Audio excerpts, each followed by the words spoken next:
चौहान आप सभी का स्वागत करती हूँ आपके अपने प्यारे से परिवार रोजगार विद अंकित में। कैसे हैं आप सभी? उम्मीद करती हूँ अच्छे होंगे। जल्दी से आप सभी लाइव आ जाएंगे, सेशन के साथ जुड़ जाएंगे ताकि मैं क्लास को स्टार्ट कर सकूं। बच्चों, जैसा कि आप जानते हैं कि भाई आपका यूपीएसआई और यूपी पुलिस कांस्टेबल की जो है नोटिफिकेशंस आ चुके हैं, तो जल्दी से आप सभी एक बार लाइव आ जाएंगे ताकि हम अपनी क्लास के डेमो क्लासेस को स्टार्ट कर सकें। 1 मिनट देंगे बच्चा, बस 1 मिनट आप लोग मुझे देंगे, बस 1 मिनट।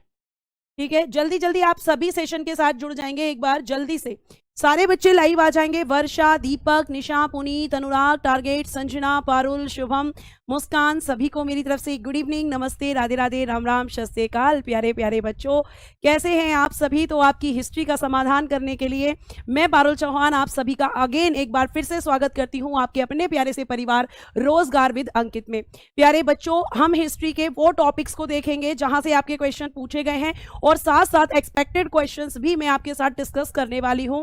अब यहाँ पे सबसे पहला प्रश्न जो बच्चों का होता है कि मैम हम ज्यादातर बच्चे मुझसे कहते हैं कि मैम हिस्ट्री है बड़ी बेवफा, रात को पढ़ते हैं और हो जाती है सुबह को सफा। तो बेटा ऐसा बिल्कुल नहीं होगा, क्योंकि मैं आपको जब ये क्वेश्चंस के फॉर्मेट आपको बताऊंगी कि किस तरीके से क्वेश्चंस आपके पूछे जाते हैं या किस तरीके से क्वेश्चन आते हैं, तो आपका ध्यान जाएगा कि अच्छा ये मेरा प्रीवियस क्वेश्चन पूछा गया था और मैं जो टॉपिक से पूछे गए क्वेश्चन है उनको ही आपसे डिस्कस करूंगी कि क्वेश्चन कैसे पूछा जाता है। हम कैसे याद रखें मैम? तो बेटा जी आपको कैसे याद रखना है, आपको बच्चे आपने आप एक प्रीवियस ईयर की बुक लेनी है और वो क्वेश्चंस के थ्रू आपको प्रैक्टिस करनी है आपके टॉपिक खत्म होने के बाद में, कि कोई क्वेश्चन ऐसा तो नहीं है जो यहां से छूट रहा हो। तो इससे आप क्या कर पाएंगे, एक तो भाई आपका क्वेश्चन देख पाएंगे कैसा आया है, और दूसरा आप अपना कंटेंट भी देख पाएंगे कि क्या मुझे सही कंटेंट मिल रहा है, क्या मैं सही पढ़ रहा हूं या पढ़ रही हूं। और फिर उसके बाद में अब मैं आगे की तरफ बढ़ती हूं और पहले मैं डिस्कस करती हूं आपके बैचेस के बारे में। बैच की बेटा अगर मैं बात करूं तो यूपी पुलिस कांस्टेबल के लिए आपका दीवानजी बैच है। ठीक है, वही में बहुत सारे कल 9 की बात कर रहे हैं। तो ये देखिए आप चाहते हैं बच्चे कि हम हिस्ट्री में सबसे पहले क्या पढ़ने वाले हैं। तो सबसे पहले मैं आपको पढ़ाऊंगी प्राचीन भारत का इतिहास। प्राचीन भारत का इतिहास मैं आपको पढ़ाऊंगी, जिसको आप कहते हैं एंशियंट हिस्ट्री। एंशियंट हिस्ट्री बच्चे ये हमारा यहां से शुरू होगा। और आप जानते हैं कि आपको 3 हिस्ट्री इसमें पढ़नी है, मतलब मध्यकालीन भारत पढ़नी है, उसके साथ साथ बच्चे आपको पढ़ना है यहाँ पर, उसके बाद आप कहोगे आधुनिक भारत। तो पहले मैं आपको हिस्ट्री में एंशियंट हिस्ट्री पढ़ा रही हूँ और एंशियंट हिस्ट्री के अंदर मैं आपको क्या क्या पढ़ाने वाली हूँ वो मैं आपसे डिस्कस करूंगी। फिर जब मैं मिडाइवल हिस्ट्री शुरू करूंगी तब मैं उसका सिलेबस डिस्कस करूंगी, क्योंकि एक साथ सिलेबस लिखवा देते हैं तो बच्चे एकदम कहते हैं अरे बाप रे इतना सारा पढ़ना है। तो मैं थोड़ा थोड़ा करके, मुझे क्योंकि आपको फर्स्ट क्लास में घबराहट नहीं देनी, आपको अच्छे से यहाँ पे बताती हूँ कि एंशियंट हिस्ट्री में हम क्या क्या पढ़ने वाले हैं। देखो बेटा, सबसे पहले हम पढ़ेंगे प्रागैतिहासिक काल।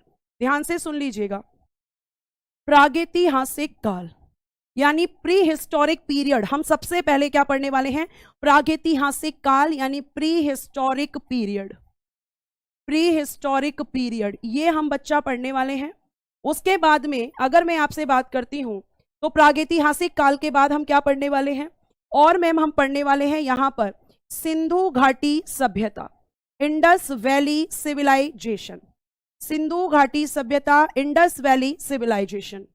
फिर हम पढ़ेंगे वैदिक सभ्यता यानी वैदिक सिविलाइजेशन। ठीक है बच्चा, ये हम पढ़ने वाले हैं। उसके अलावा हम क्या पढ़ने वाले हैं? ठीक है, उसके अलावा हम पढ़ने वाले हैं महाजनपद। महाजनपद हम पढ़ने वाले हैं, ये सब मैं आपको डिटेल में पढ़ाऊंगी। फिर हम पढ़ेंगे यहां पर बेटा जैन धर्म, हम पढ़ेंगे यहां पर बौद्ध धर्म। जो इंपॉर्टेंट टॉपिक है पहले हम वही फिनिश करेंगे, ठीक है। फिर बच्चे हम पढ़ेंगे मगध साम्राज्य। फिर हम इसी के साथ जानेंगे सिकंदर के बारे में, और फिर हम पढ़ेंगे मौर्य साम्राज्य। मगध साम्राज्य जब हम पढ़ेंगे तो फिर इसमें हम कई सारे वंश पढ़ेंगे, ठीक है। मौर्य साम्राज्य हम पढ़ेंगे, शकों के बारे में हम पढ़ेंगे, कुषाण हम पढ़ेंगे, ठीक है। संगम युग बच्चे इसमें हम पढ़ेंगे, गुप्त साम्राज्य, गुप्तास डायनेस्टी या गुप्तास एम्परर, ये हम पढ़ने वाले हैं। नेक्स्ट हम पढ़ेंगे वाकाटक वंश या वाकाटक डायनेस्टी। एक हम पढ़ेंगे पुष्यभूति वंश, या तो आप कहें इसको पुष्यभूति या फिर बेटा वर्धन डायनेस्टी, वर्धन वंश। मैं सिर्फ आज आपको एंशियंट का सिलेबस बताऊंगी। देन बच्चे हम क्या पढ़ेंगे, दक्षिण भारत के प्रमुख राजवंश, दक्षिण भारत के प्रमुख राजवंश।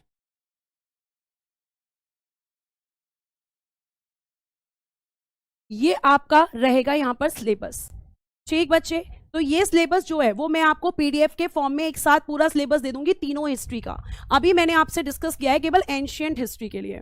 क्लियर बच्चे? तो आप कहेंगे कि हिस्ट्री में आज हमारा टॉपिक क्या है, तो आज का आपका पहला टॉपिक रहेगा प्रागैतिहासिक काल यानी प्री हिस्टोरिक पीरियड। इतनी बात समझ आई?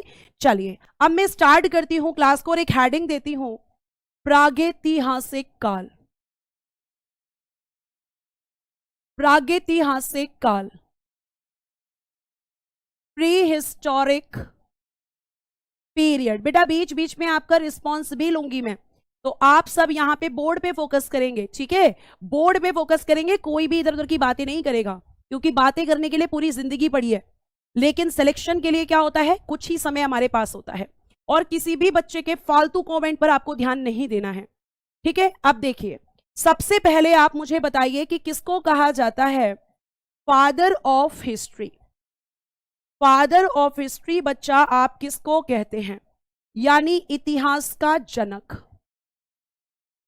इतिहास का जनक आप किसको कहते हैं।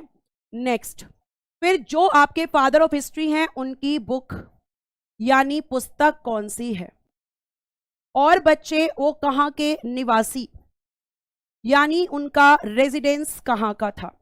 एटलीस्ट इतनी बेसिक चीजें आपको पता होनी चाहिए। सारे बच्चों ने आंसर करना शुरू किया कि मैम हेरोडोट्स।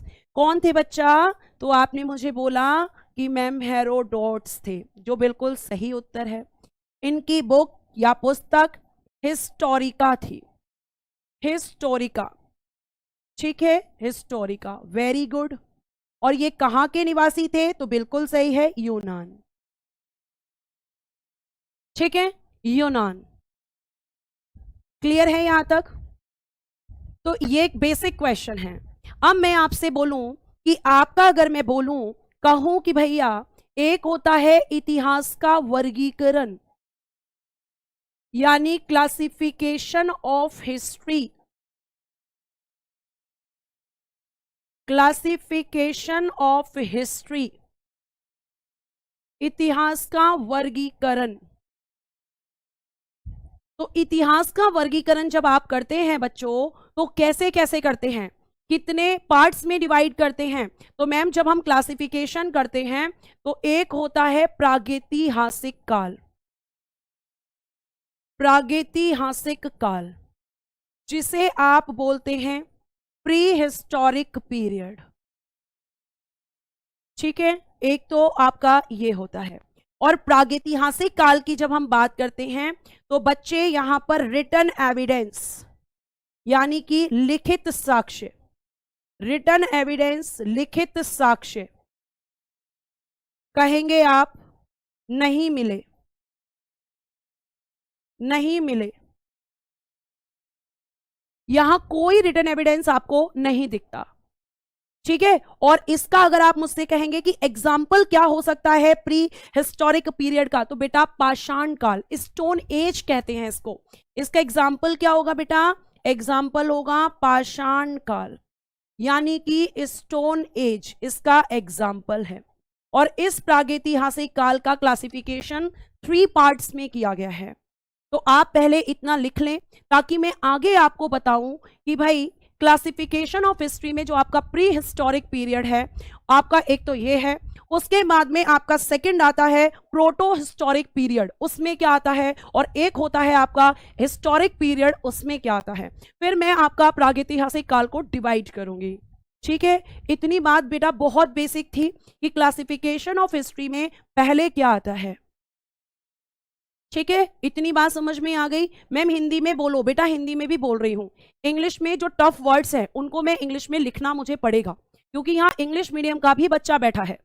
ठीक है, तो आगे आइए, नोट हो गया, आगे चलते हैं। आगे बच्चे अगर मैं बात करती हूं तो आपका सेकंड क्या होता है, आद्य ऐतिहासिक काल। अब यहां से एक क्वेश्चन पूछा जाता है, वो मैं आपसे भी डिस्कस करूंगी। आद्य ऐतिहासिक काल, इसको इंग्लिश में क्या बोलते हैं, proto historic period. Proto historic period. और इसका एग्जाम्पल लेने से पहले आप लिखेंगे कि लिखित साक्ष्य। लिखित साक्ष्य यानी कि रिटन एविडेंस का क्वेश्चन अगर पूछा जाए, रिटन एविडेंस, तो बताइए मिले या नहीं मिले। आप कहेंगे मैम मिले। यहां पर रिटन एविडेंस मिले हैं, लेकिन पढ़ा नहीं जा सका। लेकिन पढ़ा नहीं जा सका। और एग्जाम्पल, सिंधु घाटी सभ्यता, Indus Valley Civilisation, Indus Valley Civilisation इसके अंदर आता है। क्या होगा बच्चे, इंडस वैली सिविलाइजेशन। आप सब कुछ यहां पे लिख रहे हो। ठीक, अब यहां पे बच्चों ध्यान से सुनना कि कहा जाता है कि इसी आद्य ऐतिहासिक युग के अंदर वैदिक सभ्यता को भी रखा गया है। वैदिक सभ्यता यानी वैदिक सिविलाइजेशन। और इसको दो भागों में डिवाइड किया जाता है, जो मैं आपको बाद में बताऊंगी। तो वैदिक सभ्यता, इसके आगे लिखना, बाद में वेदों को पढ़ा गया। बाद में वेदों, वेदों मतलब वेदास को पढ़ा गया। तो इसका जो मेन एग्जाम्पल है वो ये है, इंडस वैली सिविलाइजेशन। ठीक है बच्चा, यहां तक की बात समझ में आई आपको। आगे चलते हैं। अब एक लास्ट बचता है कि दो तो हमने पढ़ लिए। एक मैम हमने पढ़ा आपका सबसे पहले प्रागैतिहासिक काल, देन हम पढ़ रहे हैं आपका ऐतिहासिक काल, और एक हम पढ़ेंगे अब ऐतिहासिक काल। ऐतिहासिक काल, इसको इंग्लिश में बोलते हैं बच्चों हिस्टोरिक पीरियड। Historic period. और जब आप इसकी बात करते हैं तो आप कहेंगे कि मैम इसमें हमें रिटन एविडेंस जो थे, यानी जो लिखित साक्ष्य हैं, अगर आप पूछोगे तो लिखना पढ़ा जा सका। इन रिटन एविडेंस को रीड किया गया, यहां पर पढ़ा जा सका। ठीक है, लिखने दूं, ये लीजिए भाई, लिख लीजिए, लिख लीजिए बेटा।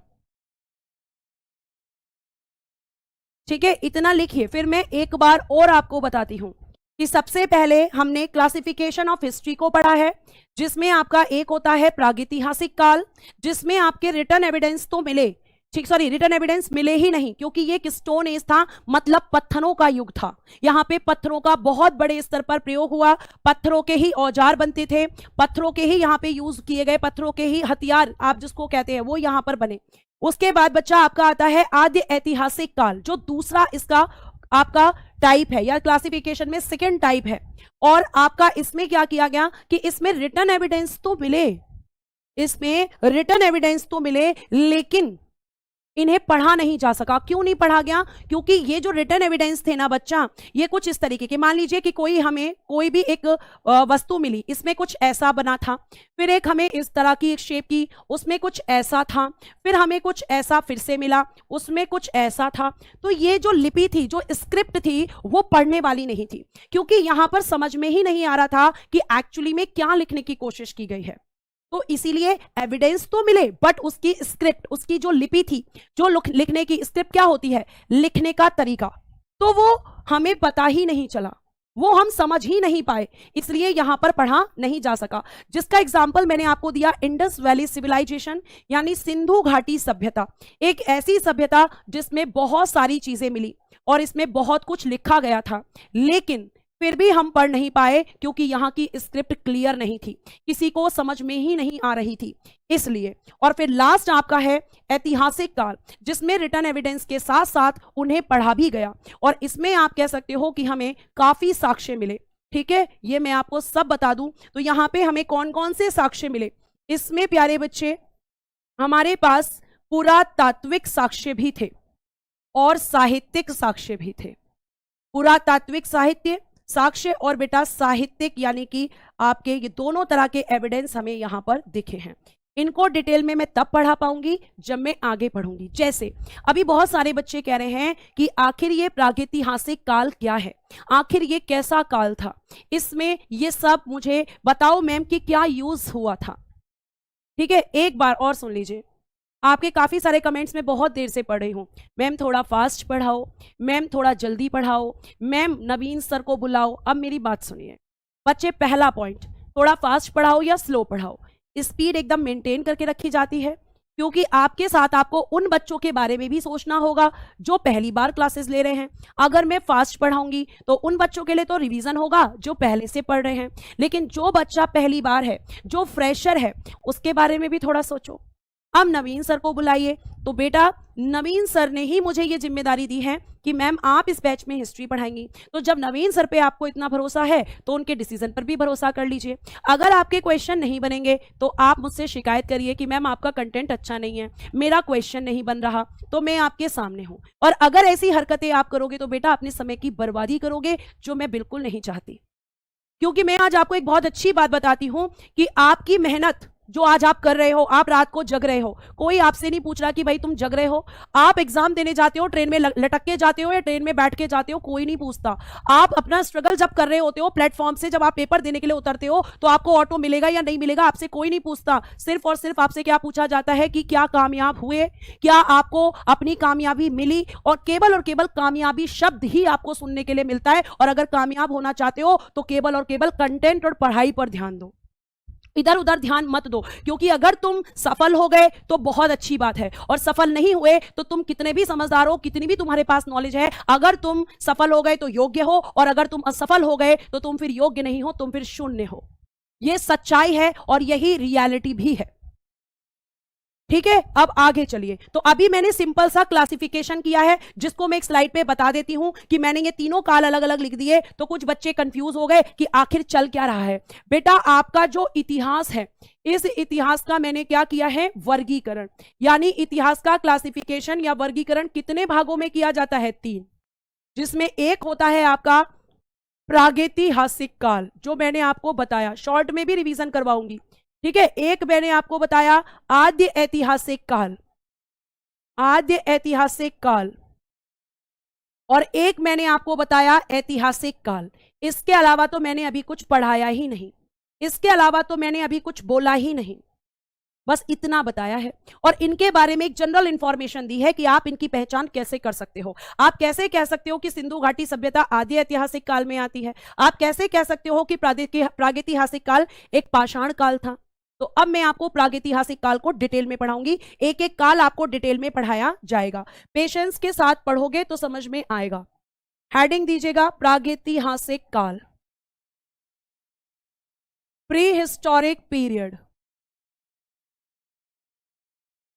जल्दी बताइए इसका क्लासिफिकेशन, इसका मैं अब क्या करूंगी, क्लासिफिकेशन यानी कि वर्गीकरण। इसके भी पार्ट होते हैं। जैसे पहला आप लिखेंगे पूरा पाषाण काल, पूरा पाषाण काल आपने सुना होगा, जिसे आप कहते हैं पैलियोलिथिक पीरियड, पैलियोलिथिक पीरियड। इसका एग्जाम्पल और इसकी डेट क्या होती है मैम, तो बेटा आपका पूरा पाषाण काल अज्ञात, मतलब ये कब शुरू हुआ इसके बारे में कोई जानकारी नहीं है, इसके बारे में हमें कोई इंफॉर्मेशन नहीं मिली कि ये कब शुरू हुआ। लेकिन मैम ये 10,000 BC तक चला। अब बच्चा करेगा क्वेश्चन कि मैम व्हाट इज BC, ये BC क्या है। BC को इंग्लिश हिंदी में ईशा पूर्व कहते हैं। अब देखो, एक व्यक्ति का नाम आपने सुना होगा ईसा मसीह, सुना है, ईसा मसीह। बेटा अगर इनके जन्म से पहले की जब बात की जाती है, यानी कि बिफोर बर्थ, तो जितनी भी डेट इनके जन्म से पहले की हैं, जो घटनाएं हुई हैं, तो वो किस में होती हैं? बिफोर, बीसी, यानी आपका ईशा पूर्व। क्या बोलते हैं? ईशा पूर्व, यानी बीसी। ठीक है, और बीसीई भी लिखते हैं इसको। क्या लिखते हैं? या आप लिखो बीसी या आप लिखो BCE, before common era, before common era,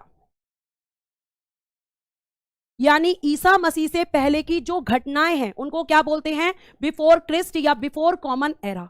आप कुछ भी लिख सकते हो, बिफोर क्रिस्ट भी अगर आप लिखोगे तो गलत नहीं है, मैं आपको कंफ्यूज बिल्कुल नहीं करूंगी, ये भी आप बोल सकते हो।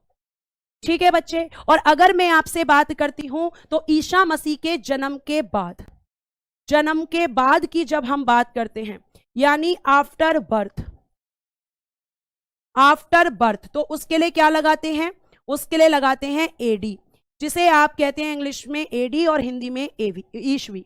तो एडी को क्या कहते हैं? एनो डोमिनी। एडी की फुल फॉर्म क्या होती है? एडी की फुल फॉर्म होती है एनो डोमिनी, एनो डोमिनी। तो ये आप इतनी सी बात ध्यान रखेंगे कि ईसा मसीह के जन्म से पहले की घटनाएं अगर होती हैं तो उसके लिए बीसी, और अगर उनके जन्म के बाद की घटनाएं हैं तो एडी।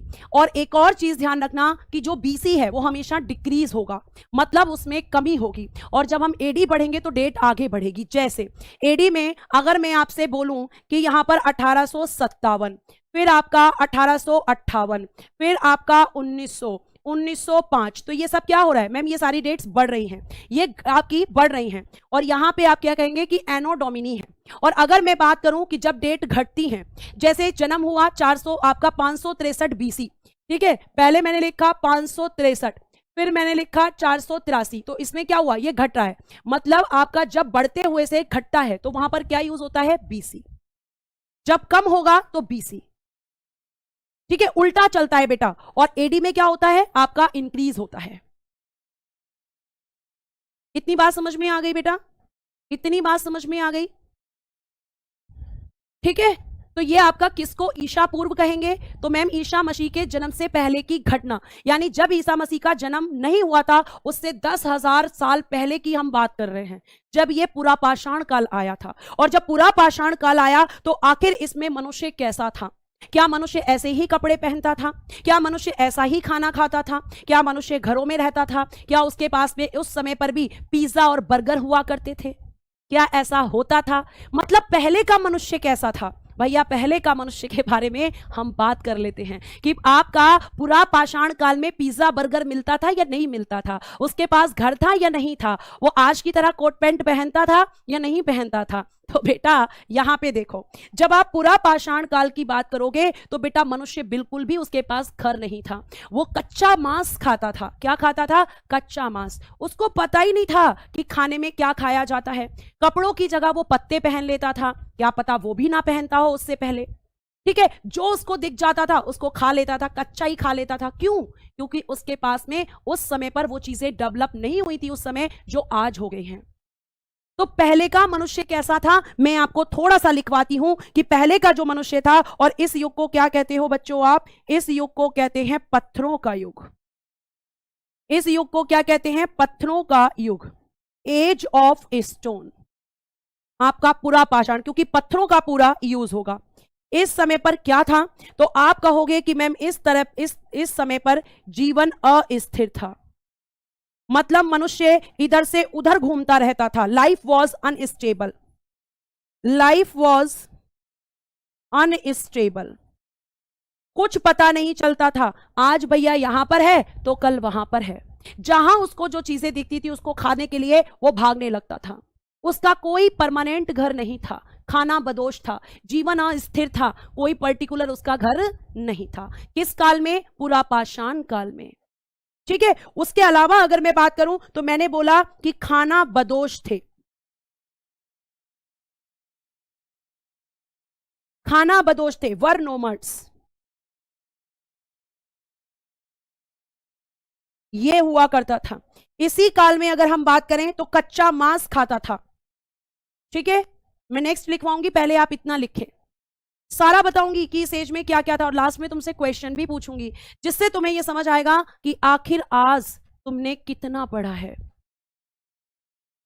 और जो बच्चा आंसर करेगा इसका मतलब उसने चीजों को अच्छे से पढ़ा है। बहुत बढ़िया, बहुत बढ़िया मैम। यहां पे आंसर आ रहा है कि हमारा लिख गया है। आगे पढ़िए। तो आप कहोगे कि पाषाण काल मतलब पत्थरों का युग। भैया पाषाण क्या होता है? पत्थर। और पत्थरों का युग मतलब पत्थरों का ही प्रयोग होता होगा। जो कुछ करता था मनुष्य वो सब पत्थरों की सहायता से होता होगा। मनुष्य के पास घर नहीं था, पहनने के लिए कपड़े नहीं थे, जीवन अस्थिर था, साथ साथ वो खाने पीने की चीजों के बारे में उसको ज्यादा जानकारी नहीं थी। और यहाँ पे जीवन के बारे में और अगर मैं बात करती हूं तो इसका जीवन कैसा था, आप कहोगे कि मैम इसके अलावा यहां पर क्या होता था? पत्थरों का उपयोग होता था। पत्थरों का उपयोग, यूज ऑफ स्टोन किस में किया जाता था मैम? तो बेटा हथियार बनाने के लिए। जैसे इसको आज आप क्या बोलते हो? कुल्हाड़ी बोलते हो। पता है कैसे बनते थे? तो कुछ इस तरीके के नुकीले शेप में बनते थे। कुछ इस तरीके के आपके हथियार होते थे, नुकीले शेप के, इस तरीके के। उनको बहुत नुकीला किया जाता था। अब क्यों किया जाता होगा वो भी मैं आपको बताऊंगी। ठीक है, आगे देखिए। पत्थरों का उपयोग होता था। नेक्स्ट लिखिएगा। शिकार का अल्प ज्ञान था। शिकार का अल्प ज्ञान था।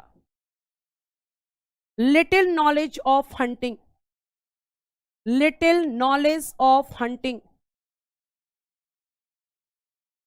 शिकार करता था लेकिन पूरी तरीके से कैसे किया जाता था उसे नहीं पता था। ठीक है, उसके बाद प्यारे बच्चे कच्चा मांस खाता था। कच्चा क्यों खाता था मैम? क्योंकि उसे यहां पर अभी तक आग का ज्ञान नहीं हुआ। आग का ज्ञान इसी काल में हुआ, लेकिन बाद में उसे आग का ज्ञान हुआ। Used to eat raw meat. Used to eat raw meat, कच्चा ही खा लेता था। और फिर बाद में उसने क्या किया? फिर बाद में उसने आग की खोज की। आग की खोज इसी काल में हुई थी।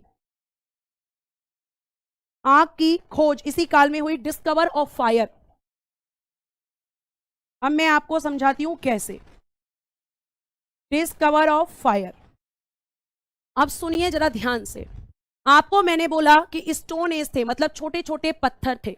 अब ये छोटे छोटे पत्थर जब इनको आपस में रगड़ा गया होगा, आपस में, तो आप कभी भी आज भी पत्थर को ऐसे रगड़ना, ऐसे करके, ठीक है, इस तरीके से ऐसे रगड़ना, ऐसे। तो अब जब ऐसे रगड़ोगे तो क्या निकलेगा? आग निकलेगी। तो उसने जब पहली बार ऐसे किया होगा तो शायद कुछ चिंगारी निकली होगी, और उससे उसे पता चला कि डिस्कवर किया उसने। ठीक है, तो आप कहोगे ऐसे आग निकलेगी। ठीक है, तो ये सब किस काल में हो रहा है? आप कह रहे हो कि ये सब मैम पुरा पाषाण काल में हो रहा है। पुरा पाषाण काल की हम लोग बात कर रहे हैं, इसी युग में हो रहा है। अच्छा, इसमें और क्या हुआ? इसी युग में बेटा बहुत सारे बच्चे कह रहे हैं अभी तक आपने बताया नहीं कि चित्रकारी भी शुरू हुई थी। बेटा अभी बात खत्म नहीं हुई है। इसी में क्या शुरू हुआ? चित्रकारी की शुरुआत।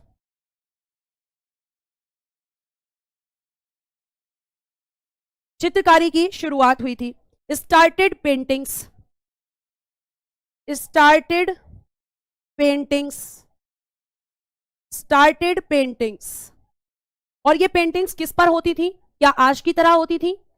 नहीं, आज की तरह नहीं होती थी। ये एक तरीके की रॉक पेंटिंग्स थी। रॉक पेंटिंग्स कहते थे इनको। रॉक पेंटिंग्स क्या होती हैं? तो आप कहोगे जो शैल चित्रकारी, शैल मतलब जो आपके पहाड़ों पर की जाती हैं, पत्थरों पर की जाती हैं, शैल चित्रकारी को बोलते हैं कि मैम रॉक पेंटिंग्स थी। ठीक है, रॉक पेंटिंग्स हुआ करती थी मैम। उसके बाद बेटा अगर मैं आपसे बात करूं तो ये जो रॉक पेंटिंग्स थी, आखिर इसका एग्जाम्पल क्या था? तो इसका एग्जाम्पल लिखिए। इसका एग्जाम्पल था बच्चे भीमबेटका गुफाएं। भीमबेटका गुफाएं। ठीक है, भीमबेटका गुफाएं मतलब केव्स। और ये कहां पर मिलती हैं? मध्य प्रदेश के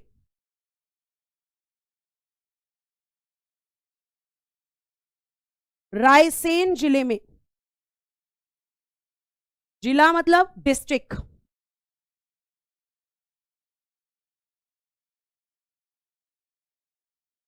ठीक है, यहां पर। और ये जो केव्स हैं बेटा, ये जो आपकी भीमबेटका केव्स जो गुफाएं हैं, इनकी खोज कब हुई थी? खोज मतलब डिस्कवर। तो 1957 से 58 वीएस वाकड़कर ने की थी। वीएस वाकड़कर।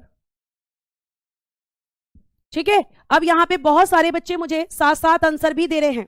उसके बाद बच्चे अगर मैं बात करती हूं तो ये जो भीमबेटका केव्स हैं, इनके बारे में पूछा जाता है यूनेस्को में कब शामिल हुई?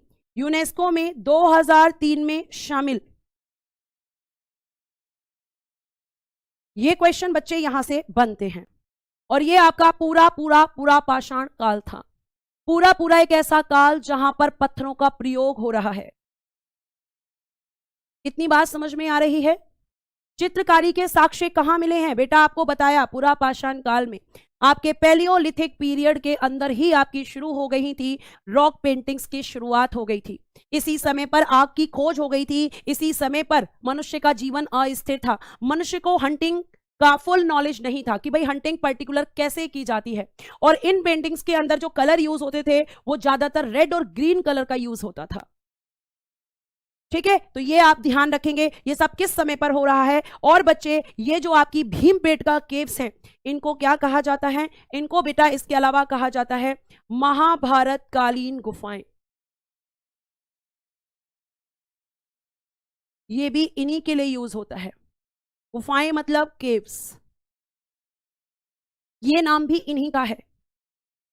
ठीक है, और बच्चे जो आपका ये आपका जो पूरा पाषाण काल है, ये किसका टाइप है? प्रागैतिहासिक काल का टाइप है। और प्रागैतिहासिक काल का वर्णन आपका 3 भागों में किया गया है, जिसमें से एक मैं आपको पढ़ा चुकी हूं, पूरा पाषाण काल। और इसमें क्या क्या हुआ ये आपको पता होना चाहिए। अभी मैं क्वेश्चन पूछूंगी और जो बच्चे आंसर कर पाएंगे वो अच्छे से चीजों को सुन रहे हैं। एक बेटा आपका इसके बाद आएगा मध्य पाषाण काल। मध्य पाषाण काल आप इसको कह सकते हैं, जिसको इंग्लिश में कहते हैं मेसोलिथिक पीरियड। मेसोलिथिक पीरियड, या फिर बेटा इसी को कहा जाता है लघु पाषाण काल।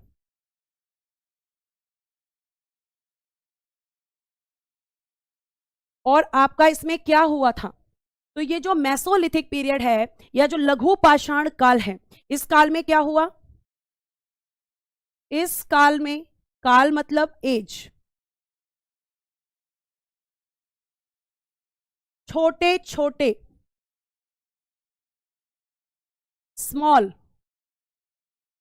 पत्थरों का, पत्थर मतलब स्टोन्स, बड़े स्तर पर प्रयोग हुआ।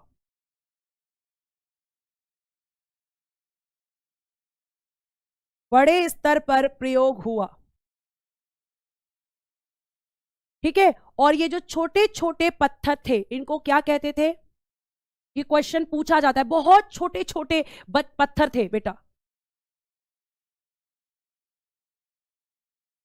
ठीक है, तो आप इनको क्या कहते थे? आप इनको माइक्रोलिथ कहते थे। इनको क्या कहा जाता है? माइक्रोलिथ। हिंदी में भी लिखिएगा माइक्रोलिथ ही कहेंगे। तो ये एक ऐसा काल था जिसमें छोटे छोटे पत्थरों का प्रयोग हुआ। ठीक है, अब बच्चा आगे आगे बोल रहा है कि मैम ये जो एज चल रही है, ये जो काल आप हमें पढ़ा रही हैं, इसका समय कितना होगा? तो आप कहोगे कि इसका जो समय होगा, बताइए समय कितना होगा बेटा?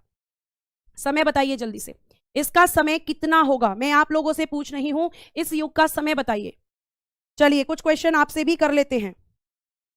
बताइए 10,000 से, कुछ 6,000 कह रहे हैं, कुछ 4,000 कह रहे हैं कि मैम 10,000 से 4,000 कह रहे हैं, और कुछ कह रहे हैं कि नहीं मैम 10,000 से 6,000, 10,000 से 5,000, क्योंकि अलग अलग किताबों में अलग अलग माना गया है। तो आप इसको लिखेंगे कि 10,000 BC से लेकर आपका 4,000 BC, ये आप इसको लिखेंगे। 10,000 से लेकर 4,000 BC तक आप बच्चे इसको लिखेंगे। ठीक है, और अगर मैं इस युग की बात करती हूं तो सबसे पहला पॉइंट आपको मैं ये बता दूं कि यहां पर क्या हो चुका था? शिकार का पूर्ण ज्ञान हो चुका था। शिकार का पूर्ण ज्ञान यानी फुल नॉलेज ऑफ हंटिंग। क्या हो गया था? Full knowledge of hunting. कैसे पता चला मैम कि फुल नॉलेज हो गई थी? क्योंकि बेटा इसी काल में किया गया तीर कमान का प्रयोग। तीर कमान का प्रयोग, use of bow and arrow. Bow and arrow ये क्या होता है? राम लक्ष्मण जी को देखा था। क्या देखा था? कि राम लक्ष्मण जी को देखा था। और राम लक्ष्मण जी क्या चलाते थे मैम? वो चलाते थे हमारे यहां पर अगर हम बात करें तीर कमान। तो देखो इस तरीके से बेटा एक तीर हुआ करता था, ठीक है, इस तरीके का हुआ करता था, और इस तरीके की कमान हुआ करती थी, ये ऐसे, और यहां से इसको इसमें डाल के छोड़ा जाता था। तो तीर कमान, जब वो कमान किस पे लगता था? तो आप कहोगे कि मैम तीर कमान जो लगता था वो लगता था पशु को, और पशु को उससे मारकर गिराया जाता था, यानी शिकार का फुल ज्ञान उसको हो गया था, फुल नॉलेज ऑफ हंटिंग उसको यहां पर हो गई थी।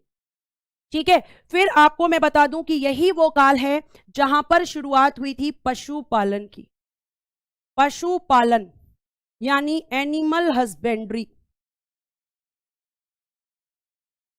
पशुपालन, एनिमल हस्बेंड्री। बताइएगा फर्स्ट पेट एनिमल कौन था?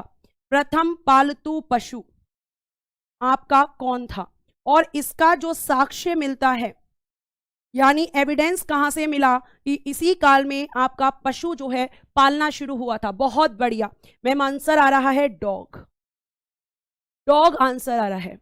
तो डॉग आपका पहला पालतू पशु था, यानी पशुपालन की शुरुआत आपको किस काल में दिखती है? तो आप आंसर करोगे कि पशुपालन की शुरुआत मध्य पाषाण काल में दिखती है। और पशुपालन के साक्ष्य एविडेंस हमें दो जगह से मिले हैं।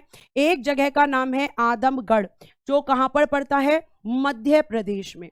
और दूसरी जगह का नाम है बागोर, जो कहां पर देखने के लिए मिलती है? राजस्थान में। बागोर राजस्थान। ये दो ऐसी जगह थी जहां से ये प्रूफ हो गया कि मैम इस समय पर पशुपालन शुरू हो गया था। और पहला पालतू पशु मैम डॉग था, ये आप कह सकते हो, ये हमें यहां पर मिलता है। इसी समय पर प्यारे बच्चे, इसी समय पर क्या हुई थी? शव दफनाने की प्रथा की शुरुआत। शव दफनाने की प्रथा की शुरुआत हुई थी। शव दफनाने की प्रथा की शुरुआत। अब भैया आपके यहां पर जो डेड बॉडीज होती हैं, ठीक है, आज के समय में कुछ धर्मों में डेड बॉडीज को जलाया जाता है, लेकिन आज के समय पर भी कुछ ऐसे रिलीजन हैं जिनमें क्या किया जाता है कि जो डेड बॉडीज होती हैं, ठीक है, इन्हें आपका दफनाया जाता है। और कहां पर दफनाया जाता है? जमीन के अंदर। जैसे एग्जाम्पल मुस्लिम रिलीजन, क्रिश्चियंस, तो ये सब क्या होता है बच्चों? आप कहोगे कि मैम डेड बॉडीज को दफनाते हैं, ये जलाते नहीं है। जलाया किसमें जाता है? हिंदू रिलीजन के अंदर। तो दफनाने की जो प्रथा शुरू हुई वो किस काल में? मध्य पाषाण काल में। कैसे पता चला मैम? क्या कोई डेड बॉडी मिली? क्या इस समय पर कोई डेड बॉडी देखी गई? जी हाँ, एग्जाम्पल है, तभी मैं आपको बता रही हूं कि डेड बॉडीज। अब देखो मैम, मनुष्य को कैसे पता चला होगा कि कोई मनुष्य मर गया? क्योंकि उसको तो ज्ञान ही नहीं था। हो सकता है कि पहली बार कोई मनुष्य रात को सोया हो और सुबह वो जगा ही ना हो। अब दूसरे मनुष्य ने उसको हिलाया, वो हिल ही नहीं रहा। हो सकता है उसके ऊपर पानी डाल दिया हो सकता है उसके भाई लात घूसे भी बजा दिए हो कि भैया उठ क्यों नहीं रहा, इसको क्या हो गया। फिर उसको पता चला होगा कि अच्छा जन्म होता है तो मृत्यु भी हुई होगी। और उसके बाद ये प्रथा इस युग में शुरू, क्योंकि देखो कोई भी चीज है हमें एक बार में तो पता चलती नहीं है ना। हो सकता है उसको खूब पीटा हो कि भैया उठ जा, उठ क्यों नहीं रहा, तब उसको ज्ञान हुआ होगा। और फिर धीरे धीरे यहाँ पे कि भाई इनको घर में नहीं रख सकते, तो आपने शुरुआत में देखा होगा कि लोग घरों के नीचे ही डेड बॉडीज को दफना देते थे, क्योंकि उन्हें पता ही नहीं था कहां दफनाना है। ठीक है, तो ये जो शव दफनाने की प्रथा की शुरुआत हुई, इसके एविडेंस हमें कहां से मिलते हैं? इसके साक्ष्य हमें कहां से मिलते हैं? मैं एविडेंस लिखवाने जा रही हूं बेटा, एक लिखिएगा पहले, एक लिखिएगा लेखिया। लेखिया एक जगह है, कहां पर है? तो यूपी के मिर्जापुर में। यूपी मिर्जापुर बच्चे, ये आपका एक जगह है लेखिया। और यहां से हमें इस युग में क्या मिले हैं? तो आप कहेंगे कि मैम यहां से हमें मिले हैं 17 नर कंकाल। क्या मिले हैं यहां से हमें? यहां से हमें मिले 17 नर कंकाल, यानी 17 ह्यूमन स्केलेटन। तो ये क्या है? एविडेंस है। ये क्या है मैम? साक्ष्य है। उसके अलावा एक है आपका दमदमा यूपी वाला, दमदमा यूपी। ठीक है, इससे हमें क्या मिला है? एक ही कब्र से 3 समाधि मिली है। एक ही कब्र से 3 समाधि, 3 लोग एक साथ मिले हैं। हो सकता है कि वो हस्बैंड वाइफ और बच्चा रहे हो। एक्सपेक्टेड किया गया है कि ऐसा मिला है। ठीक है, तो आप कहोगे एक ही कब्र से 3 समाधियां, यानी 3 Tom stones from the same gives.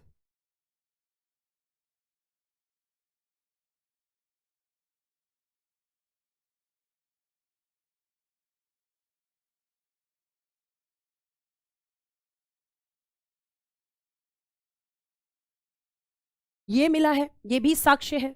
ठीक, उसके बाद में बेटा दमदमा कहां है? यूपी में, लिखा हुआ है बेटा सामने देखो।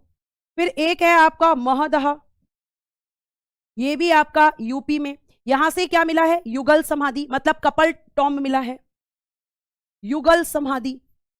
अब वो हस्बैंड वाइफ की भी हो सकती है, लवर्स की भी हो सकती है, ये आपको यहां से मिलता है। ठीक है बेटा, मैं साइड हो रही हूं, लेकिन थोड़ा सा पेशेंस आपको रखना पड़ेगा।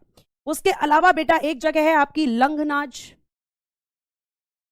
जो आपकी पड़ती है गुजरात में।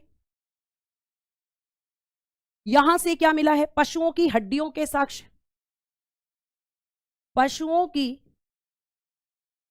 हड्डियों के साक्ष्य।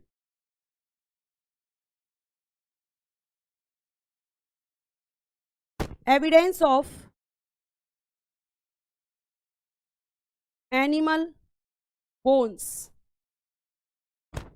एनिमल बोन्स ये आपको यहां पे मिली है। ठीक है, आपस में लड़ना नहीं है, आपस में लड़ना नहीं है। अब यहां पे मैं बात करती हूं बेटा मध्य पाषाण काल के प्रमुख स्थल। लास्ट लाइन लिखवाने जा रही हूं मैं। मध्य पाषाण काल के प्रमुख स्थल, मतलब मेन साइट्स। ठीक है, मध्य पाषाण काल को क्या बोलते हैं? मेसियोलिथिक पीरियड। ये ऑलरेडी मैं लिखवा चुकी हूं। तो अब यहां पे हम बात करते हैं कि मेन साइट्स कौन कौन सी थी। तो पहला लिखिएगा, एक तो लिखिएगा बच्चों यहां पर कुचाई, और एक लिखिएगा जलहल्ली। ये मेन साइट्स हैं। ये क्या है बच्चे? मेन साइट्स हैं। अब आपसे ध्यान से सुनना, मैं कुछ क्वेश्चन जरूर पूछूंगी, ध्यान से। पहला क्वेश्चन मुझे बताइएगा, पहला क्वेश्चन, और वो क्वेश्चन है, बताना जरा, प्रागैतिहासिक काल का वर्गीकरण कितने भागों में हुआ है? वर्गीकरण बताना कितने भागों में? आंख की खोज किस काल में, आंख की खोज किस काल में हुई थी? शिकार का पूर्ण ज्ञान किस काल में हुआ था?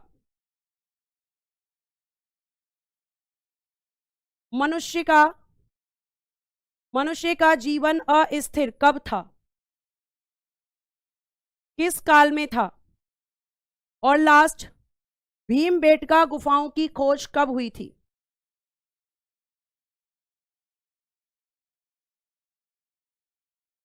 अगर आप इन प्रश्नों के उत्तर कर पा रहे हैं, इसका मतलब आपने चीजों को अच्छे से पढ़ा है।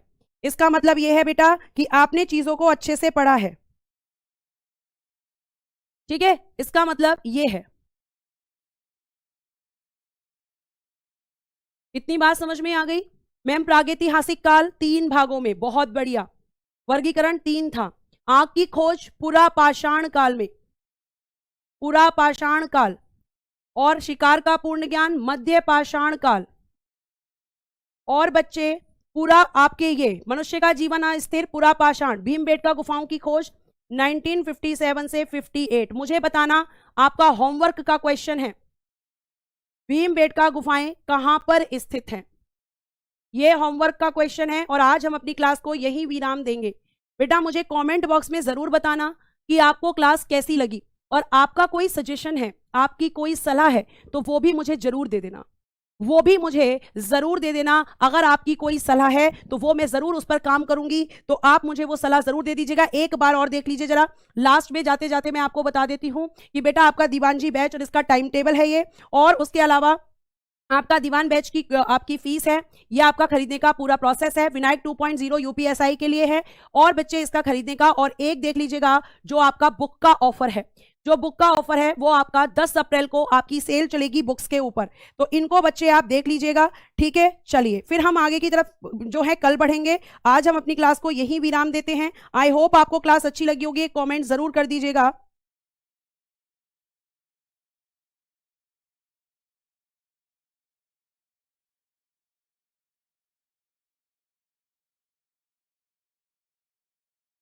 Thank you so much. Bye bye, take care and good day everyone. जय हिंद, जय भारत। हंसते रहें, मुस्कुराते रहें और हमेशा खुश रहें।